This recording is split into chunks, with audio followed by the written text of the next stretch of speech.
Bab 41. Setelah Ao meluangkan waktu untuk menjelaskan kepada Krune apa itu rumah bordil, Krune hanya bisa meminta maaf kepada Gogao dan Luganan. Kemudian dia teringat pada pria dari toko seks itu. Manusia dari toko seks tidak bisa dipercaya, aku akan mengingat ini. Gogao dan Luganan hanya bisa menangis setelah itu, dan mereka memutuskan untuk tidak lagi membuat masalah bagi Krune. Siapa yang tahu apa yang akan terjadi dari makhluk iblis berwujud manusia dengan EQ rendah ini? Pada hari yang sama, Krune pergi ke persekutuan alkemis untuk berlatih membuat pil, dan dia menghabiskan sepanjang hari di sana. Krune juga gagal beberapa kali. Lagi pula, antara membuat pil dasar dan pil yang lebih rumit, jelas lebih sulit untuk mencapai keberhasilan dengan yang terakhir. Saat malam tiba, dia kembali ke perkumpulan tentara bayaran untuk berlatih, tetapi sebelumnya dia makan sepuasnya di restoran dalam perjalanan. Siklus ini berlanjut selama 3 hari berikutnya, dan Krune kini berhasil dalam lebih dari 80% percobaannya. Tentu saja, sinkronisasi elemen di dalam cairan obat yang terbuat dari herbal masih sulit baginya. Apalagi sekarang ia membuat pil yang lebih keras. Pada akhirnya, ia hanya mampu menyinkronkan 20% hingga 30% elemen saja. Ini bukan karena kurangnya bakat, tetapi kesenjangan dalam kultivasi. Semakin tinggi kultivasi seseorang, semakin mudah mengendalikan elemen, dan sudah merupakan keajaiban bahwa Krune mampu menyinkronkan elemen pada levelnya saat ini. Kurasa akhirnya aku bisa menerima pesanan. Aturan perkumpulan alkemis menyatakan bahwa seseorang harus setidaknya 50% berhasil dalam pembuatan pil pada tingkat pil yang ingin mereka buat. Aku sudah mencoba beberapa jenis pil berbeda di tingkat 3 bintang, jadi aku cukup yakin. Krune kemudian pergi ke monitor di ruang alkimianya dan membuka daftar pesanan yang tersedia untuk dipilih. Dia menggulir ke bawah, dan setelah berpikir sejenak, dia mengambil 3 resep untuk pil 3 bintang. Salah satu pil itu adalah pil ledakan spiritual yang digunakan untuk terobosan. Itulah pil yang ingin dibeli Ao Sulian di masa lalu untuk digunakan selama terobosannya ke tahap keempat alam pendirian fondasi. Seperti pil lainnya, pil ini juga memiliki beberapa tingkatan, dan yang diminta adalah pil tersebut setidaknya bintang 3. Yang kedua adalah pil penguat fondasi. Pil ini bekerja berbeda dari pasta 5 elemen, yang langsung memperkuat fondasi Anda hingga persentase tertentu. Tentu saja, semakin sering Anda meminumnya, semakin berkurang efeknya. Pada titik tertentu, tubuh akan mulai menolak pil tersebut, sehingga hanya efektif untuk 3 atau 4 kali penggunaan pertama. Setelah itu, pil tersebut hampir tidak berguna, sehingga biasanya digunakan setelah seseorang mencapai tahap akhir pembentukan fondasi.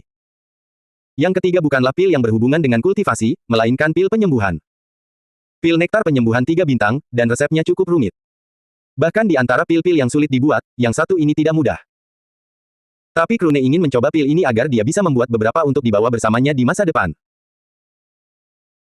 Jika aku berhasil meramu ketiga pil itu tanpa gagal, aku akan menerima total 1327 batu spiritual tingkat 3 berkualitas rendah dan menengah, dan aku bisa menyelesaikannya hari ini juga. Tak heran hampir semua orang ingin menjadi seorang alkemis. Selama mereka pandai membuat pil, mereka bisa menghasilkan banyak uang dalam waktu sesingkat itu. Namun, itulah yang diinginkan Krune. Dia memutuskan untuk mengumpulkan 20.000 batu roh tingkat 3 dan mencoba menciptakan meridian energi spiritual ketujuhnya. Waktu berlalu, dan begitu saja, 1 bulan telah berlalu. Selama waktu ini, Yusa, Ao, dan Krune mengambil satu misi lagi untuk mendapatkan beberapa mineral di zona bahaya lain. Misi ini lebih mudah diselesaikan karena memiliki rekomendasi tingkat kultivasi yang sama dengan mereka, jadi tidak ada bonus. Meskipun demikian, mereka tetap mendapatkan 550 poin peringkat. Alasan utama mereka mengambil misi ini adalah untuk berlatih dalam pertempuran nyata. Yusa telah menembus tahap keempat, dan Ao terus bergerak menuju tahap kelima. Krune juga memanfaatkan kesempatan ini untuk menguji kekuatannya di tahap ketiga. Dia menantang binatang iblis tahap ketujuh biasa dan mampu mengalahkannya dengan cukup mudah. Saat kembali, Yusa dan Ao pergi lagi untuk melanjutkan kultivasi mereka. Kecepatan kultivasi Krune terlalu cepat, jadi mereka tidak bisa bersantai, atau mereka akan tertinggal dalam sekejap. Belum lagi kemampuan bertarung Krune sudah lebih tinggi dari mereka. Mereka juga tidak boleh kalah di ranah kultivasi. Setelah kembali ke perkumpulan alkemis, Krune menghabiskan waktunya menerima pesanan dan berlatih di malam hari hingga ia mengumpulkan batu roh yang diinginkannya. Bahkan, Krune sendiri berpikir bahwa ia terlalu berlebihan. Seharusnya tidak membutuhkan begitu banyak batu roh untuk membuka meridian energi spiritual ketujuh. Namun demikian, selalu baik untuk bersiap-siap. Kembali ke persekutuan tentara bayaran, Krune mengirim pesan kepada Ao dan Yusa. Dia memberitahu mereka bahwa dia akan membuat meridian lain, dan mereka dapat mengawasinya dan memeriksa sendiri bagaimana cara pembuatannya. Setelah mereka berkumpul di pintu masuk persekutuan tentara bayaran, Yusa mengajukan pertanyaan. Kamu mau pergi kemana untuk melakukan itu? Krune kemudian menjawab. Hutan Katiu terlalu jauh, akan memakan waktu lebih dari seminggu untuk pergi dan kembali. Adakah tempat yang bagus di mana aku bisa fokus menyerap energi tanpa diganggu orang lain? Kali ini Ao yang menjawab. Jika yang Anda inginkan hanyalah menyendiri, Anda bisa menyewa rumah di kota untuk diri sendiri. Ao kemudian menjelaskan bahwa dengan membayar sejumlah uang tertentu setiap bulan, Anda akan mendapatkan tempat yang hanya menjadi milik Anda untuk jangka waktu tertentu. Krune langsung menyetujui ide tersebut. Dengan bantuan Yusa dan Ao, ia menyewa sebuah rumah kecil di pinggiran kota. Rumah itu memiliki banyak ruang di sekitarnya dan sebuah rumah kecil di tengahnya. Lalu Ao berkata, Anda hanya perlu mengatur formasi penyamaran, dan semuanya akan selesai. Saya bisa memanggil ahli formasi jika Anda mau, formasi umum pun seharusnya tidak mahal. Krune juga menerima ide ini. Setelah pemimpin formasi datang dan menerima bayaran, ia menyiapkan formasi penyembunyian. Krune kemudian memintanya untuk memasang penghalang agar orang lain tidak bisa masuk atau keluar, dan proses pun selesai. Kemudian Krune memasuki rumahnya bersama Yusa dan Ao. Mereka akan melihat untuk pertama kalinya bagaimana meridian energi spiritual diciptakan. Keduanya telah mendengar penjelasan dari Krune, tetapi mendengar dan melihat dengan mata kepala sendiri adalah dua hal yang sangat berbeda. Jadi, seperti yang saya katakan, semuanya bermuara pada penciptaan ke-9 meridian energi semu secara bersamaan. Masing-masing merupakan bagian dari keseluruhan, dan sifat-sifatnya yang berbeda akan menyatu, menciptakan meridian energi spiritual yang baru. Jika Anda berhasil, meridian energi spiritual akan mulai menyerap energi spiritual dari lingkungan sekitar atau apapun yang memiliki energi spiritual. Dalam hal ini, itu adalah batu-batu spiritual. Jika gagal, itu akan hancur berantakan, dan Anda harus mulai lagi. Saat Anda mencobanya untuk pertama kali, sadarilah bahwa itu akan sulit. Bahkan saya sendiri gagal beberapa kali sebelum berhasil membuat yang pertama. Baiklah, saya akan mulai sekarang, jadi perhatikan baik-baik. Yusa dan Ao memfokuskan pandangan dan indera ilahi mereka pada Krune. Selain berkultivasi, mereka juga telah membentuk meridian energi spiritual semu agar dapat membangun yang asli nanti. Ketika mereka mulai lebih dari sebulan yang lalu, Yusa berada dalam kondisi yang lebih baik karena dia telah menciptakan 4 di masa lalu, jadi dia hanya perlu menciptakan 5 lainnya. Namun, Ao berbeda. Dia belum pernah menggunakan teknik energi berlimpah sebelumnya, jadi dia harus mulai dari nol.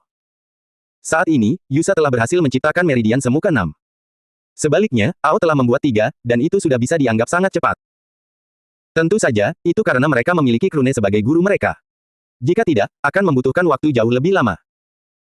Krune kemudian kembali ke wujud wisepnya karena ia membutuhkan kendali sebaik mungkin untuk menghindari kesalahan dalam prosesnya. Yusa dan Ao masih belum terbiasa dengan wujud wisep Krune. Namun, mereka tetap menerimanya.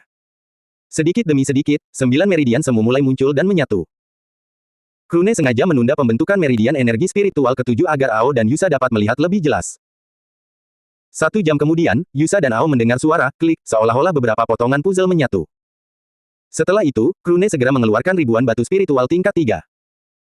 Benar saja, meridian energi spiritual mulai menyerap energi spiritual dari sekitarnya dan batu-batu spiritual secara bersamaan. Krune tampak seperti lubang hitam, begitu banyak energi spiritual yang mengalir ke dirinya sehingga bahkan menjadi nyata. Energi spiritual langit dan bumi itu seperti udara, kau tahu itu ada, tetapi kau tidak bisa melihatnya. Hanya ketika kau memampatkannya hingga titik tertentu barulah kau bisa melihatnya. 1000 batu roh. 2000. 3000. Meridian energi spiritual terus menyerap energi spiritual dari batu spiritual tingkat 3 hingga mencapai 11.000 lebih batu spiritual.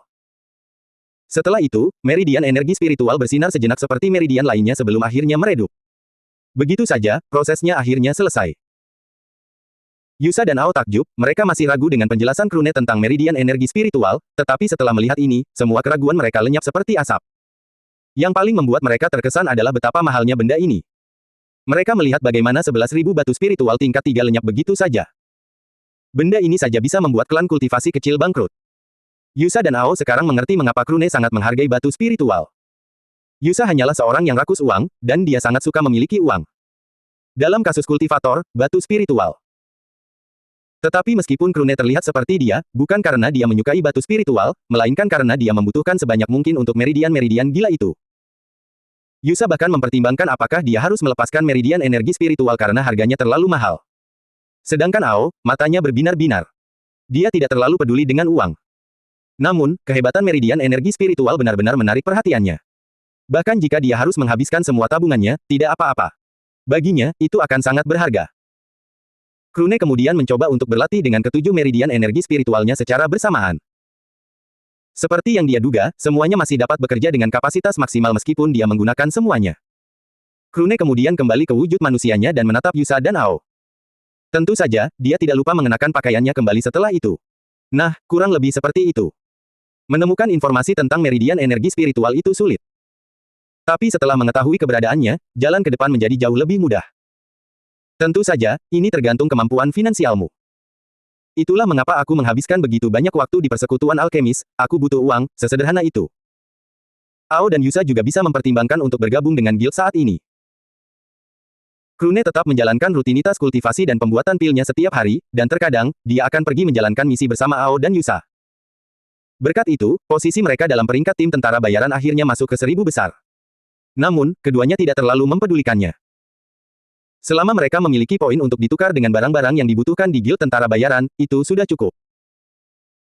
Setelah menghabiskan beberapa bulan, bersama dengan meridian energi spiritual barunya, Krune akhirnya mampu menembus ke tahap keempat alam pendirian fondasi. Pada saat yang sama, Ao dan Yusa mencapai tahap kelima. Krune juga membantu mereka dengan meracik pil yang mereka butuhkan. Belum lagi pengajarannya tentang pengendalian elemen mereka sendiri, yang merupakan alasan utama di balik peningkatan mereka. Mereka berada di aula misi perkumpulan tentara bayaran, sedang menelusuri daftar misi ketika tiba-tiba, Luganan memanggil mereka. Kalian bertiga, silakan datang ke kantor saya, perkumpulan tentara bayaran memiliki permintaan khusus untuk kalian. Mereka tampak bingung, tetapi karena itu adalah permintaan langsung dari atasan, mereka tetap pergi ke sana untuk melihatnya. Seminggu sebelumnya, markas besar tentara bayaran benua Yule. Pertemuan sedang berlangsung di aula utama, dan hanya mereka yang berstatus tetua atau memiliki posisi penting dalam manajemen markas besar yang dapat berpartisipasi. Kepala serikat di benua Yule, Berry Casview, juga hadir menunggu kedatangan semua orang. Setelah mereka berkumpul, pertemuan akhirnya dimulai. Berry Casview maju untuk menyampaikan berita tersebut. Alam Furyu akan dibuka kembali. Kami baru saja menerima pesan dari para pengintai kami. Kami yakin bahwa alam ini akan sepenuhnya terbuka dalam 10 hari jika berjalan cepat, dan 14 hari jika berjalan lambat. Orang-orang di ruangan itu terkejut. Alam Furyu adalah tempat yang dibangun oleh seorang ahli terkemuka jauh sebelum teknologi dikembangkan. Para kultivator memiliki sejarah panjang, tetapi teknologi baru muncul sekitar 3000 tahun yang lalu. Dengan begitu, orang sudah bisa membayangkan betapa tuanya tempat itu. Satu-satunya hal yang diketahui oleh kekuatan besar benua Yule adalah bahwa tidak seorang pun di planet Makui mereka yang mungkin dapat membangun tempat seperti itu karena mereka terlalu lemah untuk itu. Alam Furyu terbuka secara acak, dan tidak ada yang tahu alasannya. Selain itu, tempat ini diberi nama demikian karena lokasinya. Tempat ini terletak di zona bahaya Furyu. Tetua ke-9 mau tak mau ikut berkomentar. Seperti yang diharapkan dari dunia yang dibuka secara acak, waktu pembukaannya benar-benar tidak mengikuti pola apapun. Sebelum yang ini, dunia ini dibuka 100 tahun sebelumnya, dan bahkan sebelum itu, 270 tahun. Sungguh tak disangka butuh lebih dari 500 tahun untuk dibuka kembali sejak terakhir kali. Berry mengangguk. Tepat sekali. Kita perlu memanfaatkan kesempatan ini untuk menempa anggota kita. Seperti yang kalian semua ketahui, hanya mereka yang berada di alam pendirian fondasi dan di bawahnya yang dapat masuk. Jika kita beruntung, kita mungkin akan melahirkan beberapa anggota yang cukup mampu untuk berpartisipasi dalam pertemuan bela diri. Tapi jangan lupa, kita bukan satu-satunya yang tahu tentang itu. Kita memang telah menutup semua pintu masuk untuk mencegah anggota dari benua lain masuk. Namun, itu karena kita telah bekerja sama dengan setiap klan dan sekte di wilayah kita sendiri, jadi mereka juga akan mengirimkan anggota mereka sendiri. Salah satu pengawas kemudian bertanya. Tersedia berapa banyak slot untuk masing-masing kekuatan? Berry langsung menjawab. Setiap kekuatan memiliki akses ke 20 slot. Kami memperkirakan akan ada lebih dari 500 peserta kali ini, yang berarti kami dapat mengirim paling banyak 4 tim yang masing-masing terdiri dari 5 orang. Tujuan pertemuan ini adalah untuk memutuskan siapa yang akan kami kirim kali ini. Semua orang mulai berdiskusi, dan tak lama kemudian, suasana ruangan menjadi meriah. Saat ini ada cukup banyak tim yang menjanjikan di dalam guild. Meskipun belum ada yang mencapai level pertemuan bela diri, mereka mungkin akan meraih terobosan jika memanfaatkan kesempatan ini dengan baik. Lalu seseorang berkata, kalau begitu, tim Carnage wajib dimiliki. Mereka berada di puncak peringkat terakhir kali dan masih berada di puncak sejak riset terakhir. Tidak seorang pun menunjukkan ketidaksetujuan dengannya, jadi mereka terus berdiskusi. Saya juga berpikir bahwa tim Thunder Lion adalah pilihan yang bagus. Mereka memang bukan termasuk 10 tim teratas, tetapi mereka jelas memiliki salah satu potensi terbesar di antara semua tim yang tersedia. Sebagian menentang, sebagian lainnya tidak terlalu. Pada akhirnya, tim Singa Petir pun terpilih. Setelah diskusi lebih lanjut, 2 tim lainnya terpilih, yaitu tim Pencerahan dan tim Naga Banjir. Saat itu, hanya tersisa 4 slot yang tersedia. Meskipun Berry mengatakan bahwa mereka dapat mengirim 4 tim yang masing-masing terdiri dari 5 anggota, tidak semua tim memiliki jumlah anggota sebanyak itu. Ada beberapa tim yang memiliki lebih banyak anggota dan ada pula yang memiliki lebih sedikit. Ketika mereka hendak membahas tim mana yang akan menjadi tim terakhir yang dikirim, pengawas peninjauan aplikasi, Cassius Ruli, mengangkat tangannya. Saya tidak mengatakan apapun selama pemilihan tim sebelumnya, tetapi saya ingin 3 dari 4 slot terakhir diberikan kepada tim pelangi. Ruangan itu langsung hening. Tim pelangi. Apa itu? Tidak ada yang pernah mendengar tentang tim ini sebelumnya. Cassius kemudian menatap Barry, yang mengangguk. Cassius telah memberitahu Barry tentang Krune dan yang lainnya sebelum pertemuan. Barry hampir tidak percaya bahwa benua Yule mereka telah melahirkan bakat seperti itu, dan dia berharap Cassius telah memberitahunya tentang Krune lebih awal. Namun, ia bisa memahami pikiran Cassius, jadi ia membiarkannya saja. Lagi pula, ia dan Cassius sudah berteman sejak lama. Sebagai kepala markas besar, Barry memiliki terlalu banyak hal yang harus diurus setiap hari. Cassius, sebagai temannya, tidak pernah memberinya pekerjaan tambahan yang dianggapnya tidak perlu. Jadi Barry tidak bisa marah padanya, betapapun ia menginginkannya. Barry memandang semua orang lalu berkata, "Tim pelangi tidak begitu terkenal. Namun, saya yakin kalian pernah mendengar bahwa Serikat Tentara Bayaran telah memberikan pengecualian untuk mempromosikan tentara bayaran baru langsung ke bintang 4, kan?" Semua orang mengangguk, toh berita itu sudah tersebar kemana-mana. Salah seorang tetua kemudian berkomentar. Tapi kalau saya tidak salah, belum genap setengah tahun sejak dia menjadi anggota perkumpulan ini. Selain itu, saat dia bergabung, dia baru berada di tahap pertama pendirian fondasi. Barry mengangguk. Tepat sekali. Namanya Krune, dan dia adalah salah satu dari 5 kultivator generasi muda benua Yule kita yang menciptakan fondasi alam semesta. Tapi bukan itu saja. Dia juga pemimpin tim pelangi. Kali ini, salah satu supervisor yang tidak bisa menahan diri. Tapi dia masih berada di tahap 1 beberapa bulan yang lalu, dan pertemuan bela diri akan terjadi 1,5 tahun lagi. Saya setuju dia adalah talenta hebat yang layak dibina oleh guild kita. Namun, tidak ada cukup waktu baginya untuk mengejar ketinggalan karena pertemuan bela diri hampir tidak memiliki siapapun di tahap 8 pendirian fondasi. Mayoritas berada di tahap 9, dan biasanya, di puncak tahap itu. Sederhananya, tidak ada cukup waktu bagi kultivasinya untuk mencapai tahap tersebut. Semua orang mengangguk. Mungkin dalam pertemuan 10 tahun setelah pertemuan berikutnya, akan menjadi momen Krune untuk bersinar. Tapi sekarang bukan waktunya. Mereka harus mengirim tim yang memiliki peluang nyata untuk memperebutkan 5 slot seleksi aliansi Serikat Tentara Bayaran di seluruh dunia. Lalu Barry menatap semua orang dan berkata, "Jika kukatakan padamu bahwa dalam beberapa bulan ini, dia telah naik dari tahap 1 hingga tahap 4. Tidak hanya itu, kedua anggota timnya juga mengalami peningkatan tahap sebanyak 2 tingkat. Ao Sulian dan Yusa Sen bergabung dengannya ketika mereka baru berada di tahap 3 pembentukan fondasi, tetapi sekarang mereka sudah berada di tahap 5. Selain itu, kami juga memeriksa masa lalu Ao dan Yusa. Ao nyaris tidak lulus ujian untuk mendapatkan lencana tentara bayaran bintang 1. Sedangkan Yusa, dia mengikuti ujian yang sama dengan Krune dan mendapatkan lencana bintang 2. Singkatnya, mereka adalah kultivator biasa pada waktu itu. Namun, tidak hanya tingkatan mereka meningkat 2 tingkat sejak saat itu, tetapi keduanya juga mendaftar ulang untuk ujian tentara bayaran dan sekarang menjadi tentara bayaran bintang 3. Bisa saya katakan juga bahwa mereka mendapatkan lencana bintang 3 itu dengan cukup mudah. Kali ini, semua orang terkejut. Peningkatan kemampuan Yusa dan Ao terlalu cepat. Namun, hal itu juga menjadi alasan untuk khawatir. Namun jika mereka mengembangkan kerajaan mereka secepat ini, fondasi mereka seharusnya benar-benar tidak stabil. Mungkin terlihat hebat sekarang, tetapi akan meninggalkan efek samping yang mengerikan di masa depan. Cassius mendengar itu, dan senyum muncul di wajahnya. Saya meminta semua orang untuk melihat monitor di belakang ketua guild, Barry. Selain itu, harap dipahami bahwa apa yang akan Anda lihat telah direkam dalam seminggu terakhir. Cassius kemudian menekan sebuah tombol pada komunikatornya, yang membuat monitor menampilkan 3 grafik. Grafik-grafik itu memiliki nama di sampingnya, Krune, Ao, dan Yusa. Kali ini, cukup banyak yang berdiri dari kursi mereka. Mustahil. Tidak mungkin kamu bisa mempertahankan fondasi yang begitu stabil setelah melompati begitu banyak alam dalam waktu sesingkat itu. Barry kemudian memukul besi itu selagi masih panas. Tapi ini benar. Saya sudah meminta pengawas kota Kalei, Luganan, untuk memeriksanya 3 kali. Fondasi mereka seperti yang ditunjukkan dalam grafik, dan kami percaya bahwa alasan peningkatan Yusa dan Ao adalah Krune sendiri. Selama kami mengamati mereka, kami memperhatikan bahwa Yusa dan Ao terus menerima petunjuk dari Krune dari waktu ke waktu. Tentu saja, sebagian besar waktu Krune mengajari mereka, kami tidak dapat melihatnya. Tapi sudah cukup terkonfirmasi bahwa Krune adalah alasan di balik peningkatan luar biasa dirinya dan anggota timnya. Salah seorang tetua kemudian berkata, "Kalau begitu, kenapa kita tidak memanggil Krune dan memintanya untuk menyampaikan ajarannya kepada anggota tingkat tinggi di guild kita? Itu akan beberapa kali lebih efektif daripada menyampaikan pengetahuan seperti itu kepada orang-orang seperti Yusa dan Ao." Cassius menggelengkan kepalanya.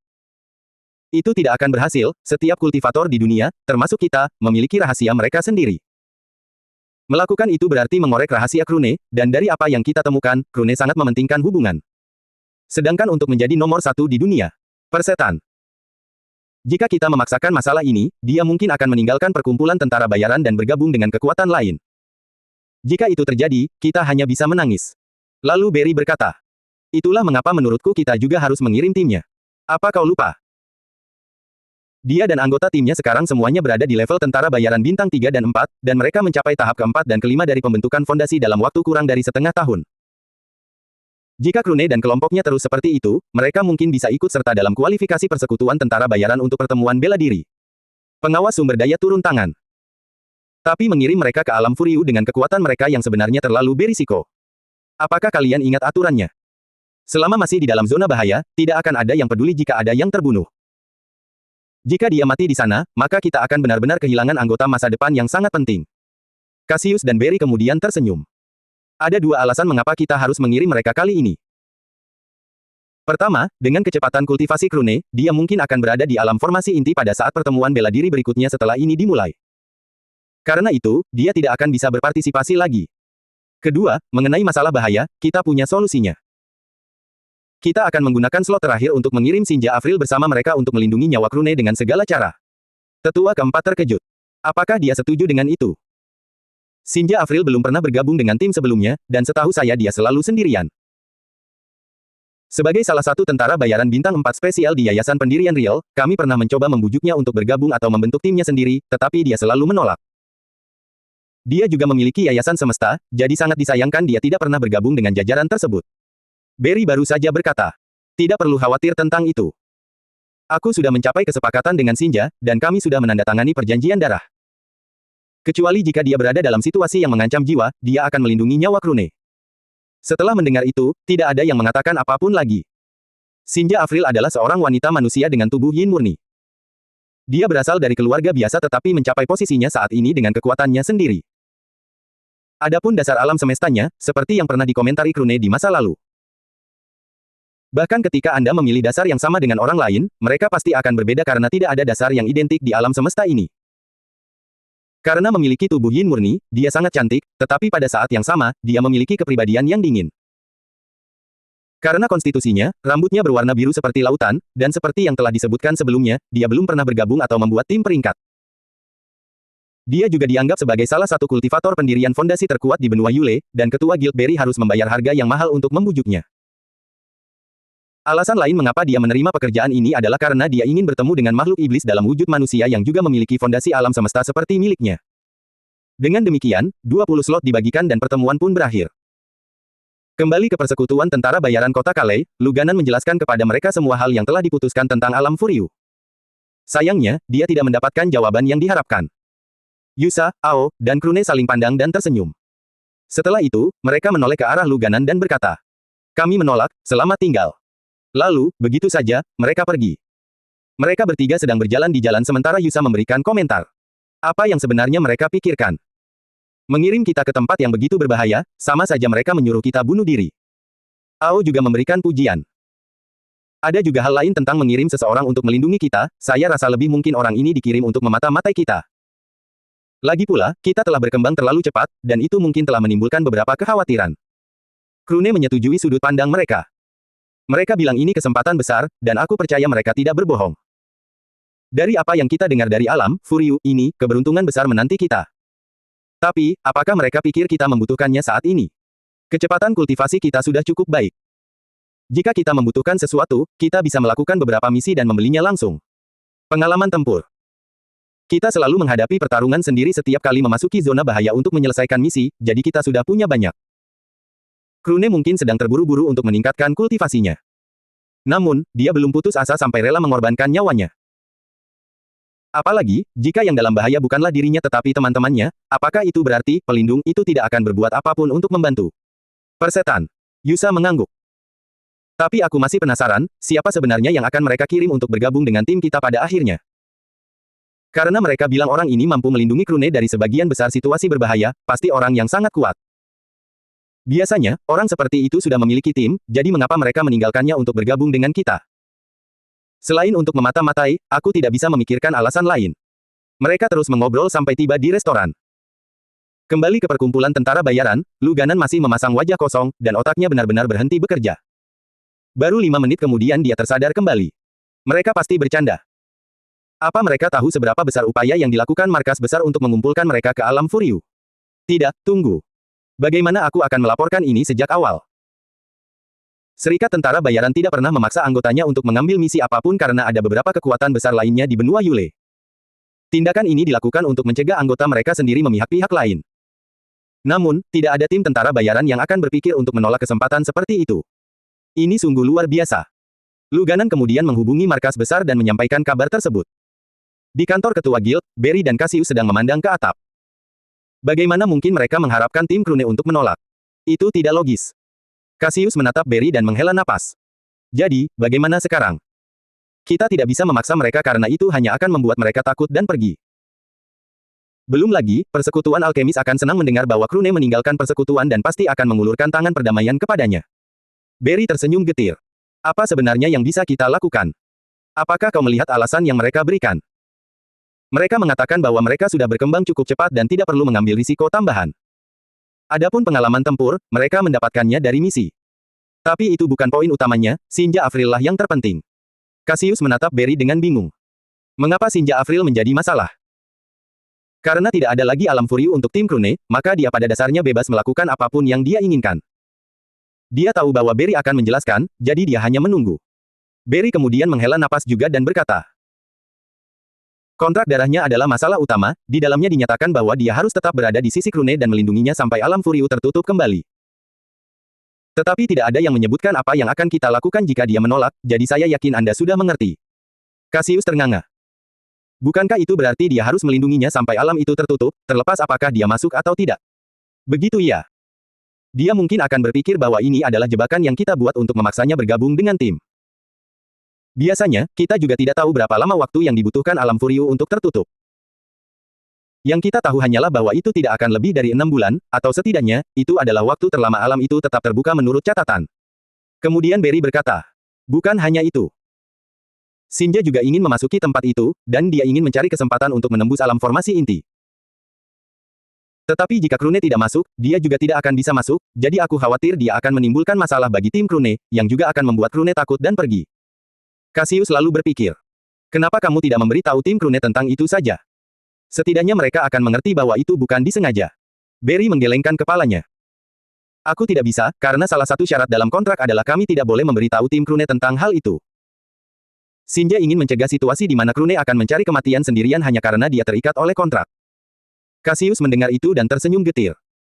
Pada akhirnya, mereka hanya bisa berdoa agar semuanya berakhir dengan baik.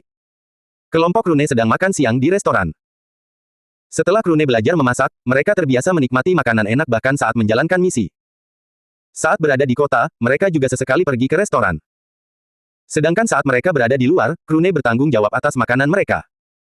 Tentu saja, Yusa dan Ao selalu membantu sebisa mungkin. Saat itulah seseorang muncul di pintu masuk restoran. Dia adalah seorang wanita dengan rambut biru dan kulit putih, dan wajahnya tanpa ekspresi sama sekali. Siapa lagi kalau bukan Shinja Avril? Orang-orang di sana, terutama para pria, tidak bisa mengalihkan pandangan darinya, dan itu memicu beberapa pertengkaran di antara pasangan yang sedang makan siang. Namun, Shinja tidak terlalu peduli dengan semua itu. Lagi pula, dia sudah terbiasa dengan pemandangan seperti itu. Baru sekitar 1 jam lebih sejak kelompok Krune menolak tawaran untuk memasuki alam Furyu. Cassius dan Berry juga baru saja berbincang di markas besar, jadi Shinja masih belum tahu bahwa Krune tidak akan pergi ke alam Furyu. Dia hanya datang ke sini sebelumnya untuk mencari target perlindungannya. Kelompok Krune sedang makan siang di lantai 2, dan ketika Shinja muncul di depan mereka, kelompok Krune menjadi bingung. Apakah mereka mengenalnya? Dia sangat cantik, tetapi yang mengejutkannya, baik Krune maupun Ao tampaknya tidak terlalu peduli dengan penampilannya. Itu tidak bisa dihindari karena Krune memang bertubuh kurus sejak awal. Sedangkan Ao, sejak bergabung dengan kelompok Krune, dia kehilangan minat pada hal lain selain latihan. Setiap hari kultivasi dan kemampuannya meningkat pesat, dan itu mengubah cara berpikirnya. Wajah imut sederhana tidak cukup untuk memikatnya lagi. Hanya Yusa yang menunjukkan sedikit ketertarikan, tentu saja bukan dalam arti romantis. Krune hanya meliriknya sekilas dan kembali fokus pada makanannya. Dia adalah makhluk yang lemah, jadi selain Fei Fei, dia tidak peduli dengan penampilan pria atau wanita lain. Hanya saja, rasa sayangnya pada Fei Fei sangat berkaitan dengan fakta bahwa Fei Fei telah menyelamatkan hidupnya hari itu. Xinjia langsung menyerang Krune, dan dari gambar yang didapatnya, ini jelas target yang tepat. Yah, itu mudah terlihat karena rambut pelangi Krune. Kau Krune, kan? Aku menerima permintaan untuk bertindak sebagai pengawalmu selama penjelajahan alam Furyu. Jika memungkinkan, aku ingin kita segera berangkat untuk mencegah terjadinya kecelakaan sebelum kita sampai di sana. Yusa, Ao, dan Krune menatapnya dengan bingung. Mereka menolak untuk ikut serta dalam eksplorasi alam Furyu, bukan? Apa yang dia bicarakan? Awalnya, Yusa berpikir bahwa Serikat Tentara Bayaran menggunakan wanita cantik ini untuk membujuk Krune memasuki alam Furyu. Tetapi segera, dia membuang ide itu. Serikat Tentara Bayaran tahu betul bahwa Krune bukanlah manusia, jadi kecantikan manusia hampir tidak berpengaruh padanya. Akhirnya, wajah bingung Krune menghilang dan dia menunjukkan ekspresi mengerti. Pengawas Luganan telah memberitahu kami tentang dibukanya alam Furyu dan menawarkan kesempatan kepada kami untuk masuk, tetapi kami menolak. Aku tidak tahu mengapa mereka belum memberitahumu, tetapi singkatnya, kau bebas pergi. Tidak perlu lagi melindungiku, jadi selamat tinggal. Krune kemudian kembali melanjutkan makan siangnya. Xinjia terkejut. Ini mungkin pertama kalinya dalam beberapa tahun Xinjia memasang ekspresi kosong di wajahnya. Ditolak. Siapa yang akan menolak memasuki alam Furyu? Itu adalah acara yang semua orang di yayasan ingin ikuti tetapi tidak punya cara untuk pergi. Apakah dia baru saja mengatakan bahwa timnya menolak? Dia butuh beberapa saat untuk kembali sadar, tetapi ketika dia sadar, wajahnya berubah dari dingin menjadi gelap. Apakah kau sedang mempermainkanku? Siapa yang akan menolak kesempatan seperti ini? Apa kau pikir aku sedang bercanda? Aku tidak peduli apakah kau masuk atau tidak, tetapi jika kau tidak pergi, aku juga tidak bisa pergi, jadi berhentilah membuang waktuku dan ayo kita pergi sekarang juga. Kali ini Yusa yang menjawab. Jika kau ingin pergi, pergilah saja. Apa hubungannya dengan kami? Kami telah memutuskan bahwa kemajuan kultivasi kami sudah cukup baik, dan kami tidak membutuhkan risiko tambahan untuk saat ini. Pertama-tama, apa maksudnya jika dia tidak pergi, kau juga tidak bisa pergi? Setahu saya, kami tidak memenjarakanmu di sini. Saya bisa melihat bahwa ranahmu jauh lebih tinggi dari kami, dan kau mungkin sudah dekat dengan alam pembentukan inti, kan? Kalau begitu, manfaatkan kesempatan ini dan pergilah sendiri. Jika kau mau, kami bahkan bisa memberikan 3 slot kami, kau bisa membentuk tim sendiri dan mencari keberuntungan bersama mereka. Ao juga memberikan pujian. Kami cukup yakin dengan kecepatan kultivasi kami, apakah kami memasuki alam Furyu atau tidak akan banyak berpengaruh pada perjalanan kami. Jadi, saya berterima kasih atas perhatian Anda tentang kemungkinan kami kehilangan kesempatan ini, tetapi Anda tidak perlu khawatir. Kami sudah cukup baik seperti sekarang ini. Krune hanya mengangguk sambil makan, mereka sudah cukup sukses. Xinjia hampir kehilangan akal sehatnya. Tapi dia tidak bisa mengatakan bahwa dia terikat oleh kontrak darah untuk melindungi Krune sampai alam Furyu tertutup. Bukan berarti dia tidak bisa membicarakannya, kontrak darah itu hanya menetapkan bahwa Serikat Tentara Bayaran tidak boleh memberitahu Krune tentang hal itu. Jika dia mau, dia bisa mengatakannya sendiri. Namun, itu akan terlalu memalukan baginya, belum lagi risiko di balik pengungkapan informasi tersebut. Di matanya, Krune bisa saja terjun ke dalam misi berbahaya hanya karena dia melindunginya. Tapi kemudian, ada masalah lain. Jika dia tetap tinggal bahkan setelah diusir, akan terlihat jelas bahwa ada sesuatu yang mencurigakan. Mereka akan mengetahuinya cepat atau lambat. Dia menenangkan diri dan pergi, alam Furyu belum terbuka, jadi misi perlindungannya juga belum dimulai. Xinjia pertama-tama perlu menghubungi Serikat Tentara Bayaran dan menanyakan apa yang sedang terjadi. Kembali ke meja makan siang, kelompok Krune sedang mendiskusikan apa yang baru saja terjadi. Yusa melihat ke arah Xinjia pergi dan bernapas berat. Aku tahu siapa dia. Dia adalah Xinjia Avril, kultivator tingkat 9 fondasi puncak. Dia cukup terkenal, dan kudengar dia memiliki tubuh yin murni. Karena itu, kendalinya atas elemen air sangat tinggi. Selain itu, sebagai kultivator tingkat akhir fondasi dan seorang jenius, dia dapat menggunakan elemen lain secara bersamaan. Kudengar dia ahli dalam menggunakan elemen air dan petir secara bersamaan. Ao terkejut. Jadi itu dia. Aku juga pernah mendengar tentang wanita jenius ini. Sepertinya dia hanya bertindak sendiri. Dia belum pernah bergabung dengan tim peringkat sebelumnya, dan juga tidak pernah mencoba membangun timnya sendiri. Karena itu, orang tidak bisa memastikan seberapa kuat dia sebenarnya. Ao lalu menatap Krune dan berkata, ini hanya rumor, tapi kudengar dia juga punya yayasan alam semesta seperti milikmu, Krune.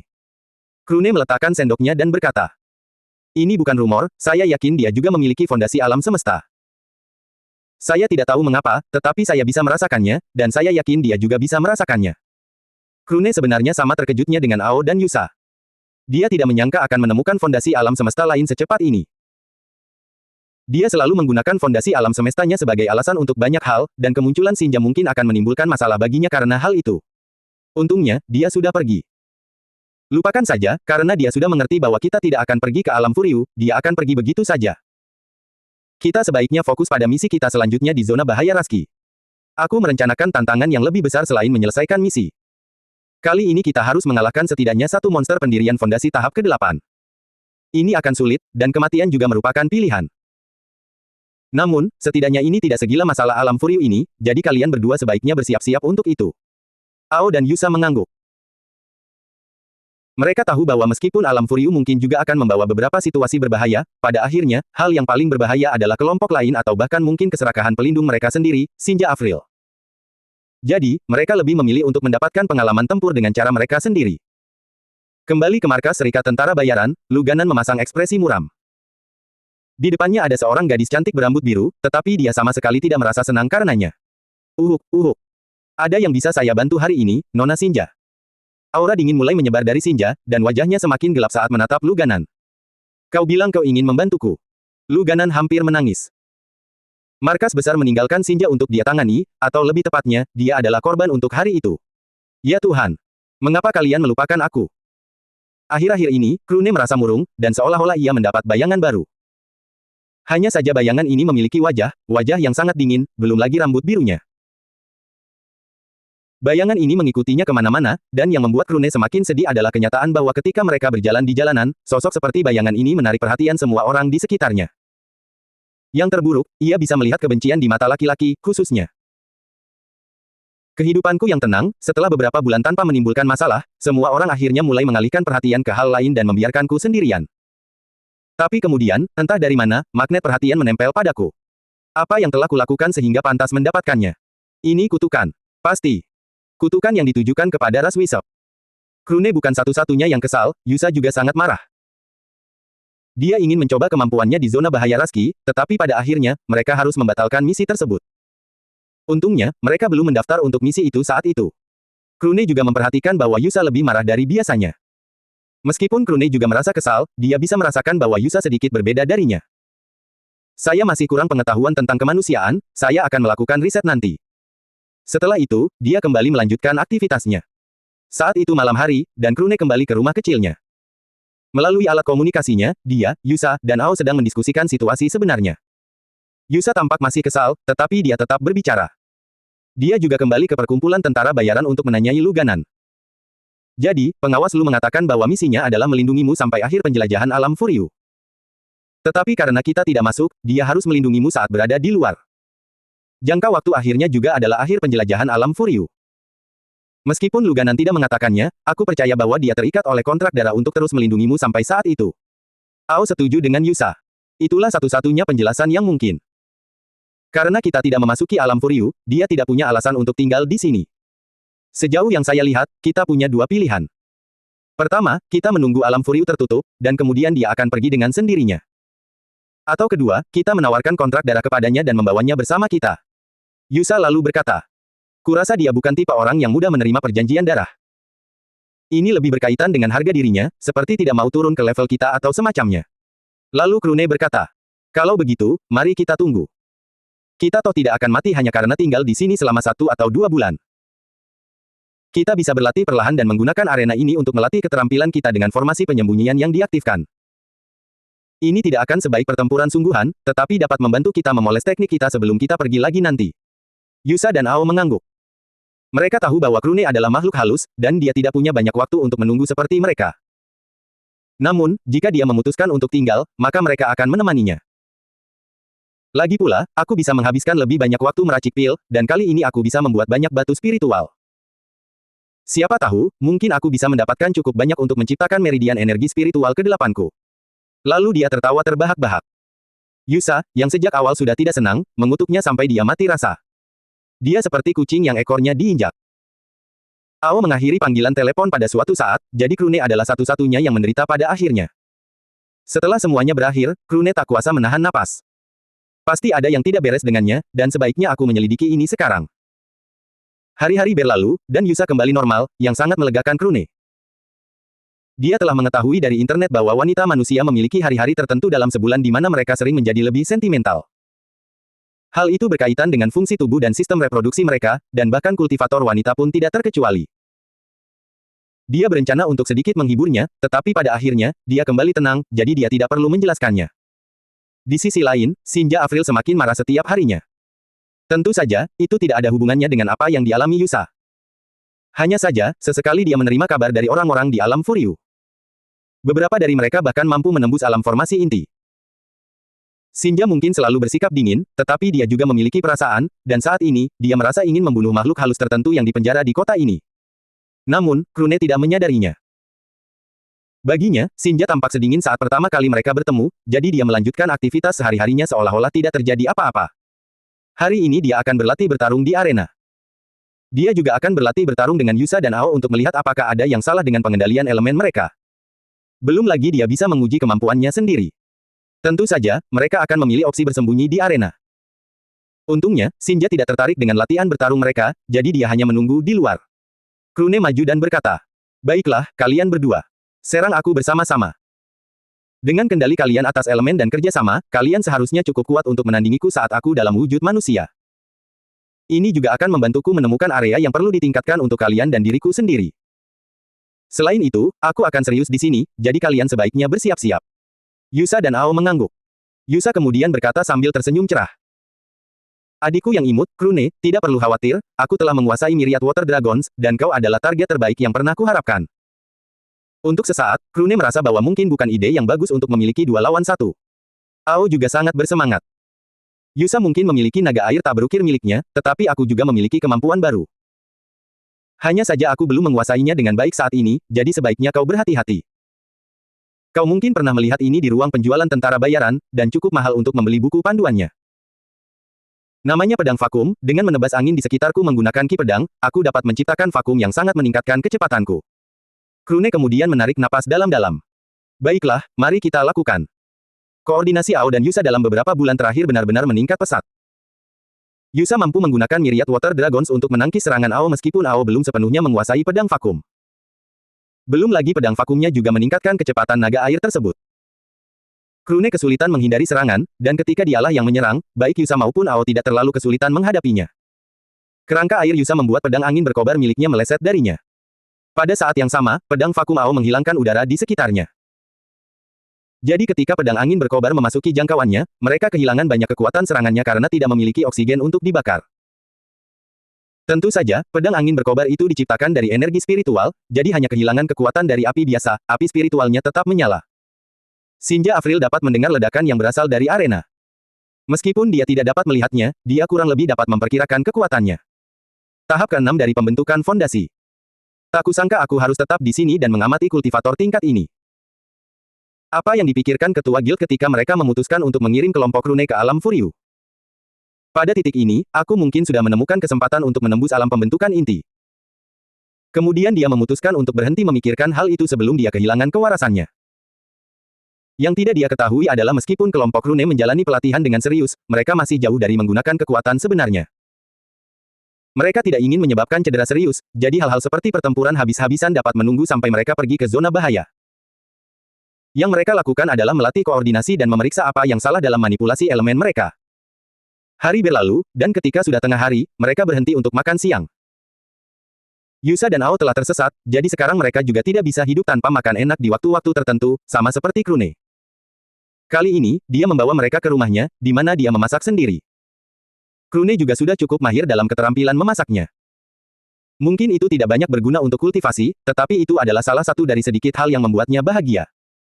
Belum lagi, masakannya rasanya sangat enak. Tentu saja, Shinja tidak akan pernah menerima sebutir nasi pun, jadi dia hanya tetap berada di luar. Fakta sederhana bahwa mereka akan berhenti berlatih hanya untuk makan justru membuatnya semakin marah. Menurut mereka, pelatihan itu untuk apa? Di dalam rumah, Krune telah mengaktifkan formasi penyembunyian sehingga suara mereka tidak dapat terdengar. Teknik naga air Yusa yang tak terhitung jumlahnya benar-benar bagus. Selama kendalinya atas elemen air mencapai tingkat kendaliku, dia akan mampu mengeluarkan kekuatan penuh dari teknik tersebut, dan hal yang sama berlaku untuk kemampuan lainnya. Dari apa yang kulihat, kau hanya perlu mengubah aliran energi spiritual. Saat naga airmu bergerak, energi spiritual di dalamnya tidak berubah sesuai arahnya. Jika aku tidak salah, kau hanya mengisinya dengan energi spiritual dan mengendalikan arahnya, yang memaksa energi spiritual untuk mengikutinya. Jika kau bisa membuat energi spiritual mengubah arahnya bersamaan dengan kemampuan tersebut, teknikmu akan menjadi lebih cepat dan tidak akan kehilangan banyak kekuatan. Namun, Yusa tampak bingung. Tapi bagaimana caranya? Krune kemudian memberikan ide-idenya. Tetapi dia tidak memberitahu Yusa bagaimana caranya. Setiap orang memiliki cara sendiri dalam melakukan sesuatu, jadi lebih baik bagi Yusa untuk menemukannya sendiri. Krune hanya membantunya melihat jalan yang benar. Sedangkan untuk Ao, pedang vakummu sangat bagus. Namun, aku percaya bahwa alasan kau belum menguasainya adalah karena cara kau mengendalikan ki pedangmu.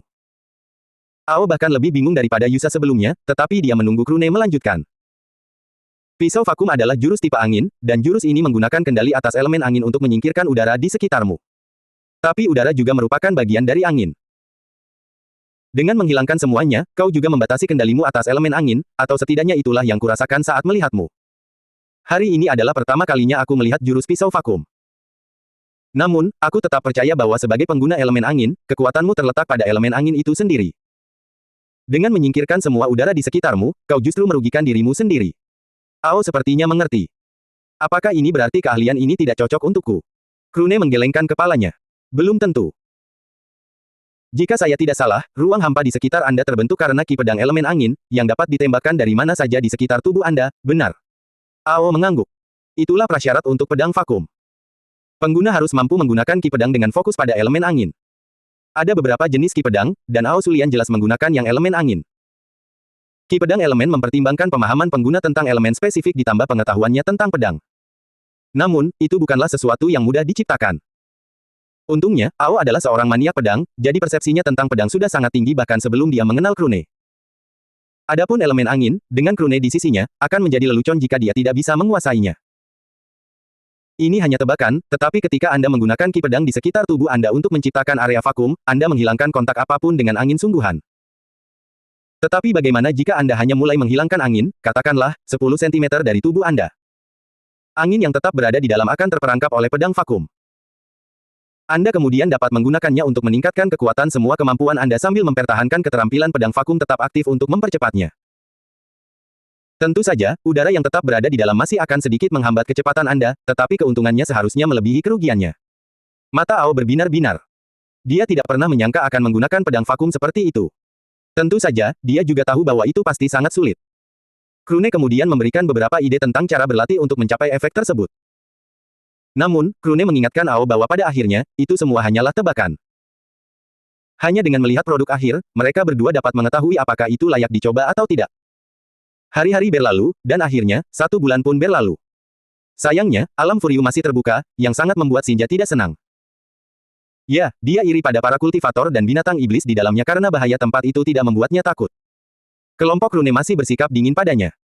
Tentu saja, itu terutama karena tingkah Shinja setiap kali dia bersama mereka. Tapi itu malah membuatnya semakin kesal. Kemanapun dia pergi, orang-orang akan mengidolakannya. Tapi kelompok Krune sepertinya menganggapnya seperti udara, dan mereka sama sekali mengabaikan keberadaannya. Bahkan sampai pada titik di mana hal itu mulai memengaruhi kondisi emosionalnya. Suatu hari, dia akhirnya tidak tahan lagi. Krune, Yusa, dan Ao berada di luar gerbang kota sedang membuat barbecue. Sikap santai kelompok itu membuatnya gila. Dia tahu betul bahwa Krune memiliki fondasi alam semesta, sama seperti miliknya. Namun, alih-alih berlatih keras, mereka malah menghabiskan waktu dengan hal-hal seperti itu. Tapi itu bukanlah bagian terburuknya. Yang benar-benar mengganggu Shinja adalah aroma barbecue Krune yang terlalu menggoda. Bahkan dia sampai ngiler. Untuk pertama kalinya, dia terpikir untuk meminta sepotong. Tentu saja, Shinja merasa dirinya sudah mulai bodoh karena memikirkan hal seperti itu. Sayangnya bagi Shinja, setelah pertempuran dahsyat antara harga diri dan keinginannya, harga dirinya akhirnya kalah. Jangan remehkan kemampuan memasak Krune. Dia menggunakan api spiritual yang sama yang dia gunakan untuk membuat pil seperti seorang alkemis, belum lagi dia juga suka memasak makanan enak. Saking enaknya, bahkan, balok es ini pun kalah menarik. Shinja kemudian mengumpulkan seluruh keberaniannya untuk mengucapkan kata-kata selanjutnya. Bolehkah saya juga dapat sepotong? Namun, yang mengejutkannya, kelompok Krune sama sekali mengabaikannya. Apakah dia benar-benar tidak diinginkan? Dia akhirnya tidak tahan lagi dan kemudian, dia berlutut dan menangis. Saat Krune, Yusa, dan Ao mengira mereka sedang berhalusinasi. Benarkah itu balok es terkenal bernama Shinja Afril? Kenapa dia tiba-tiba menangis tanpa alasan? Yang tidak mereka ketahui adalah bahwa dunia memiliki persepsi yang salah tentang Shinja. Pada akhirnya, dia adalah seorang perempuan. Semua orang hanya melihat bakat dan kecantikannya, sehingga dia tidak pernah akur dengan siapapun, dan tidak pernah bergabung dengan tim. Dia juga tidak suka menjaga jarak dari orang lain. Tetapi pada akhirnya, tidak ada yang ingin mengenal dirinya yang sebenarnya. Hal ini menyebabkan jati dirinya yang sebenarnya menciptakan penghalang yang menjauhkan semua orang, penghalang untuk melindungi dirinya sendiri dari orang lain. Namun sejak Shinja mulai mengikuti kelompok Krune, mereka sama sekali tidak memperhatikannya. Krune adalah satu hal, dia bukan manusia. Yusa juga bisa dimaklumi karena dia juga seorang wanita. Namun, bahkan Ao, seorang pria manusia sejati, tidak pernah meliriknya sekalipun. Krune kurang memahami manusia, jadi dia mengirim pesan indera ilahi kepada Ao dan Yusa untuk bertanya. Mengapa dia menangis? Ao kemudian menjawab melalui indera ilahi juga. Untuk sesaat, saya kira saya mendengar dia meminta sepotong barbeque. Tapi kemudian saya ingat siapa dia, jadi saya pikir saya salah dengar. Yusa terkejut. Kalian berdua bodoh sekali. Tidakkah kalian lihat dia masih menangis? Apa kalian pikir sudah waktunya berdiskusi? Kita tidak akan mati jika memberinya sedikit, jadi berikan saja. Tentu saja, sebagai seorang wanita, Yusa dapat melihat bahwa ada lebih banyak hal di balik air mata itu daripada sekadar keinginan untuk makan barbeque. Dia tidak bisa membayangkan apa yang mungkin terjadi hingga membuat Shinja menangis seperti itu, dan dia bahkan merasa sedikit kasihan. Krune, di sisi lain, hanya mengangguk dan memotong sepotong daging barbeque mereka. Namun, dia masih bingung, apakah benar-benar perlu menangis karena sepotong daging. Tentu, dia sangat percaya diri dengan kemampuan memasaknya, tetapi dia tidak berpikir orang lain akan menangis karenanya. Saat itulah dia merasa seperti telah tercerahkan. Hal itu langsung membuatnya bersemangat. Krune berjongkok di depannya dan menyajikan piring berisi sepotong barbeque miliknya, lalu dia meletakkan salah satu tangannya di bahu wanita itu dan berkata, "Jangan khawatir. Aku tahu apa yang sedang kamu alami." Shinja menatapnya dengan bingung. Bagaimana mungkin dia tahu apa yang dirasakannya? Mungkinkah itu karena hubungan mereka melalui fondasi alam semesta? Ao Sulian kemudian berpaling. Dia tidak tahu apa yang akan dikatakan Krune. Namun, dia benar-benar yakin bahwa itu akan menjadi bencana. Aku membacanya di jaringan televisi negara ini. Kamu sedang menstruasi, kan? Entah mengapa, di saat berikutnya ia mendapati dirinya terlempar jauh. Sepertinya ia ditendang dari tempat yang tidak terduga. Ia hanya bisa mendengar teriakan Yusa dari kejauhan. Pergilah dan matilah. Wajah Krune tampak kesakitan. Ketika ia kembali, ia mendapati Yusa sedang menghibur Shinja. Namun, ia masih tidak mengerti, jadi ia pergi ke samping Ao untuk bertanya. Aku yakin kali ini aku tidak salah, dan aku bahkan sudah menelitinya. Jadi kenapa aku dikeluarkan lagi? Ao hanya bisa menghela napas. Saudaraku, kamu harus mengerti bahwa jika menyangkut wanita, pengetahuan saja jauh dari cukup. Krune tidak puas kali ini, jadi dia menunggu sampai Yusa kembali dan bertanya langsung padanya. Ada apa denganmu? Aku sudah berusaha sebaik mungkin untuk menunjukkan bahwa aku memahami perasaannya, dan kau tiba-tiba saja mengusirku. Apa kita benar-benar berteman? Yusa bahkan lebih dingin. Pahami pikiranmu. Kamu bahkan tidak bisa melihat kesalahan apa yang telah kamu lakukan. Krune tidak mundur. Kalau begitu, ceritakan padaku. Jika tidak ada yang berbicara, bagaimana kau mengharapkan aku untuk memahami apapun? Ini bukan sesuatu yang dibicarakan wanita dengan pria, lupakan saja. Apa? Pertama, kau bilang aku salah, lalu kau bilang kau tak bisa menjelaskan apa yang salah, itu tidak masuk akal. Hanya kau yang tidak punya akal sehat di sini. Pergi, menjauh dari kami. Apa sih arti, so? Ao hanya berpura-pura tidak mengenal orang-orang bodoh itu. Dia sudah lama mengerti bahwa dia seharusnya tidak ikut campur dalam pertengkaran kakak beradik itu. Di sisi lain, Shinja, si balok es, berusaha sekuat tenaga menahan tawanya. Namun, ketika Krune bertanya apa arti, so, dia tertawa terbahak-bahak. Dia tertawa begitu keras hingga memegang perutnya. Shinja bahkan tidak ingat kapan terakhir kali dia tertawa begitu keras. Krune menatap itu dengan muram. Pada akhirnya, Shinja juga menertawakannya, dan dia tidak tahu mengapa. Dunia menentang para peri itu, pasti itu alasannya. Wajah Yusa memerah setelah melihat itu. Dia berpikir mungkin dia salah paham tentang Shinja. Lupakan saja, jangan bicarakan lagi tentang menstruasi wanita. Lihat, barbeque Anda akan gosong. Perhatian Krune langsung beralih. Di matanya, barbekunya jauh lebih penting daripada isu-isu perempuan. Yusa meraih tangan Shinja dan membawanya untuk makan barbeque, dan dia juga mengirimkan pesan Divine Sense kepadanya saat itu. Ingat, kecerdasan emosional Krune sama buruknya dengan pintu. Jika kau tidak menendangnya sekali atau dua kali, dia tidak akan belajar. Lihat, aku baru saja bilang bahwa barbeque-nya akan gosong, dan dia benar-benar lupa tentang semua yang baru saja terjadi. Shinja tersenyum getir. Sejak kapan dia peduli dengan Eki seseorang? Pertama-tama, apa yang sebenarnya terjadi padanya? Ao juga duduk kembali dan mulai makan lagi. Kecerdasan emosional Krune mungkin tidak ada, tetapi keterampilan memasaknya benar-benar hebat. Krune benar-benar berbeda.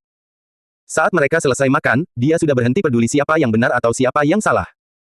Dia bahagia selama teman-temannya bahagia. Kemudian mereka mulai kembali ke kota untuk melanjutkan aktivitas masing-masing.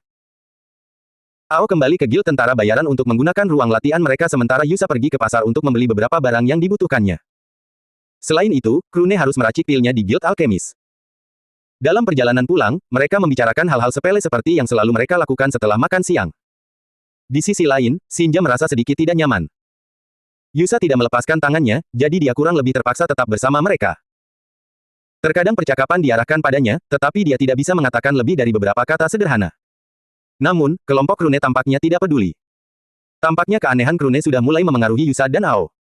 Yusa adalah orang pertama yang berpisah dengan mereka. Shinja, jangan lupakan apa yang kukatakan. Jika Krune mengulangi sesuatu yang bodoh, beri saja dia pelajaran, sesederhana itu. Krune terkejut. Mengapa memukulinya? Dia mencoba melihat ke arah Ao, mencari uluran tangan temannya, tetapi saat dia menoleh, Ao sudah tidak terlihat di manapun. Pengkhianat. Setelah itu, dia kembali ke persekutuan alkemis. Krune harus mencari uang, bagaimanapun juga. Shinja tetap diam sepanjang waktu, dia hanya tampak melamun sementara Krune bekerja. Sebenarnya, pikirannya kacau, Shinja merasa malu, sedih, gembira, takut, dan lain sebagainya. Apa yang salah denganku? Bagaimana bisa aku menangis begitu saja? Ini semua salah Krune, Yusa, dan Ao. Jika bukan karena mereka, aku tidak akan sampai pada keadaan seperti ini. Ya, pasti itu penyebabnya. Kemudian dia teringat akan waktu singkat setelah itu. Tetapi, dia tidak ingin semua ini berakhir. Perasaan menjadi bagian dari kelompok tanpa ada yang mengharapkan apapun darinya. Kenyataan bahwa jika dia mengatakan sesuatu, pihak lain akan menjawab sesuka hati mereka, tanpa peduli dengan status atau bakatnya. Sudah berapa lama dia memimpikannya hari seperti ini? Pada akhirnya, itu kembali menjadi pertarungan antara keinginan dan harga dirinya. Sementara pergumulan batinnya terus berlanjut, Krune baru saja menghabiskan satu batch pil lagi. Bagus. Saya berhasil meracik 3 pil penyembuhan berkualitas bintang 3 sekaligus. Pesanan hanya meminta 2 pil, dan sisanya akan menjadi bagian dari pembayaran sang alkemis. Krune telah mengumpulkan pil penyembuhan, pil kultivasi, dan pil anti racun.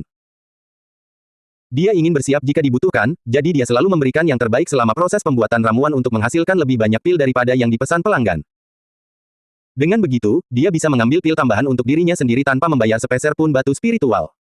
Belum lagi kemampuannya dalam meracik pil pun meningkat pesat. Dia sudah mampu menyinkronkan lebih dari 30% elemen cairan obat di dalam pil. Karena tingkat keberhasilannya yang tinggi, ia mulai menerima lebih banyak pesanan. Tentu saja, ia hanya menerima pesanan yang sepadan dengan waktunya. Namun saat itulah ia melihat permintaan untuk pil yang seharusnya tidak ada di sana. Pil pengubah penampilan. Bukankah ini pil 4 bintang? Mengapa seseorang mengirimkan pesanan pil 4 bintang kepada saya? Sebenarnya, sebagai alkemis bintang 4 yang sangat diakui, Krune juga bisa menerima pesanan pil bintang 4. Namun, dia tidak ingin menarik banyak perhatian, jadi dia tidak pernah menerima pesanan pil bintang 4. Dia berpikir tidak akan terlambat jika dia mulai meracik pil bintang 4 ketika dia mencapai tahap akhir pendirian yayasan. Tetapi pada akhirnya, dia memutuskan untuk mencobanya. Krune kemudian melihat resep itu dan terkejut. Benda ini membutuhkan karang bintang. Meskipun pil pengubah penampilan tidak terlalu sulit dibuat, karang bintang yang digunakan dalam resepnya sangat langka. Krune kembali memeriksa pesanan dan menyadari bahwa pembayarannya juga sangat tinggi, yaitu 2000 batu spiritual berkualitas tinggi tingkat 3. Astaga, kualitasnya bagus sekali. Aku pasti akan berhasil dengan ramuan ini. Perintah itu menetapkan bahwa dia hanya perlu mengirimkan 1 pil, dan bahan atau pil tambahan apapun yang tersisa dapat menjadi bagian dari pembayaran sang alkemis. Karena itu, Krune pasti akan memberikan yang terbaik. Krune pertama kali mempraktikkan pembuatan pil tersebut secara mental. Dia meninjau kembali setiap langkah, suhu kuali, unsur-unsur herbal, bentuk pil, dan lain sebagainya. 1 jam kemudian, dia mulai bekerja. Setiap langkah berjalan sesuai harapan, dan karang bintang itu sebagus yang dia harapkan. Tidak heran jika itu dianggap sebagai bahan berkualitas tinggi, karena itu adalah salah satu yang paling mudah untuk dicampur. Krune sangat berhati-hati. Lagi pula, hanya ada 1 karang bintang. Ketika tiba waktunya untuk membentuk pil, dia menghitung berapa banyak pil yang dapat dibuat dengan cairan obat di dalamnya. 3 pil. Jika aku berhati-hati, aku bisa membuat 3 pil. Pembuatan pil, yang seharusnya menjadi salah satu bagian tercepat dari ramuan itu, malah memakan waktu hampir 1 jam untuk diselesaikan. Tapi Krune tidak patah semangat karena dia telah berhasil. 3 pil pengubah penampilan dengan kualitas 4 bintang. Pil ini hanya berharga jika mencapai kualitas 4 bintang. Itu karena jika kualitasnya lebih rendah dari itu, perubahan penampilan hanya bersifat sementara. Tapi kualitas 4 bintang berarti perubahan seumur hidup. Aku berhasil. Dia segera mengirimkan pesanan itu kembali beserta salah satu pil untuk ditukar. Anehnya, hanya butuh beberapa menit bagi pemesan untuk menerima produk tersebut. Itu memang sudah bisa diduga, karang bintang sangat berharga, dan saya kagum dia bahkan mencoba membuatnya di sini. Fakta bahwa dia tetap berada di dalam guild menunggu seorang alkemis menerima dan menyelesaikan pesanan menunjukkan nilainya. Krune mengambil 2000 batu spiritual berkualitas tinggi tingkat 3 miliknya dan memasukkannya ke dalam cincinnya. Adapun kultivator misterius atau binatang iblis yang memesan pil itu, siapa peduli. Krune telah menerima pembayarannya, jadi hal lain tidak ada hubungannya dengan dia. Kemudian, ia menyerahkan 2 pil tambahan untuk dijual oleh guild. Meskipun pil pengubah penampilan sangat langka karena adanya karang bintang, pil itu sendiri tidak berguna baginya. Jika setidaknya bisa mengubah warna rambut, ia pasti akan meminumnya. Namun, pil itu hanya mengubah penampilan tubuh. Sayangnya bagi Krune, rambutnya akan tetap sama, jadi ia bisa saja menjualnya untuk mendapatkan batu roh. Yang tidak dia duga adalah menerima telepon dari atasannya, Gogao, segera setelah itu. Apakah kamu yakin ingin menjual pil pengubah penampilan? Lagi pula, Star Coral sangat sulit ditemukan. Krune baru saja membalas. Ya. Lagi pula aku tidak membutuhkannya, jadi jual saja keduanya. Kira-kira berapa harganya? Lalu Supervisor Go berkata. Mungkin sekitar 3.000 hingga 4.000 batu spiritual berkualitas tinggi tingkat 3. Meskipun karang bintang sangat langka, kegunaannya hanya untuk pil pengubah penampilan. Lagi pula, itu tidak membantu dalam kultivasi atau kemampuan bertarung. Selain itu, tidak berguna untuk menyembunyikan identitas karena para kultivator dapat saling mengenali melalui aura mereka. Pada akhirnya, Krune tidak dapat memikirkan kegunaan lain untuknya. Bagus sekali, silakan lanjutkan dengan harga ini. Kemudian, beberapa berita muncul di Kalei City. Pil pengubah penampilan dijual, dan bahkan ada 2 jenis pil. Para pria tidak terlalu memperhatikan hal itu, tetapi para wanita menjadi heboh. Tentu saja, mereka yang mampu membeli 3 hingga 4.000 batu spiritual berkualitas tinggi tingkat 3 sangatlah sedikit. Kemudian, kelompok Krune berkumpul kembali, dan Yusa serta Ao dapat melihat bahwa Krune dalam suasana hati yang sangat baik. Sepertinya kamu menghasilkan banyak uang hari ini. Krune mengangguk beberapa kali. Ya. Ada seorang pelanggan yang memesan pil pengubah penampilan untuk diracik. Pada akhirnya, saya berhasil meracik 3 pil sekaligus. Selain bayaran untuk pekerjaan itu, saya juga mendapatkan 2 pil lainnya. Setelah menjualnya, saya akhirnya mendapatkan hampir 10.000 batu spiritual berkualitas tinggi tingkat 3. Lalu dia tertawa terbahak-bahak. Di sisi lain, Yusa, dan bahkan Shinja, langsung menunjukkan ekspresi terkejut. Yusa adalah orang pertama yang berbicara. Pil-pil yang diberitakan tadi itu milikmu. Kenapa kau tidak memberiku satu pun? Shinja pun setuju, karena ia juga menginginkan satu. Bahkan, ia punya uang untuk membelinya. Namun, karena pikirannya dipenuhi dengan pikiran tentang kelompok Krune, ia tidak menyadari bahwa pil langka seperti itu dijual. Ia bahkan menyalahkan dirinya sendiri karena tidak menyadari Krune membuat pil-pil itu. Ada satu hal yang tidak diketahui Krune, tetapi pasti diketahui oleh setiap wanita yang peduli dengan penampilannya. Pil pengubah penampilan mengubah penampilan seseorang seumur hidup. Itu sudah menjadi pengetahuan umum. Tetapi jika Anda memutuskan untuk tidak mengubah tubuh Anda, efek mempertahankan penampilan secara permanen tetap berlaku. Wanita dapat meminum pil itu untuk menjaga wajah muda mereka hingga hari kematian mereka. Tentu saja, Krune tidak memperhatikan fakta ini. Dia berusaha memahami mengapa kedua gadis itu ingin mengubah penampilan mereka. Pada akhirnya, dia hanya menganggapnya sebagai keanehan lain dari manusia.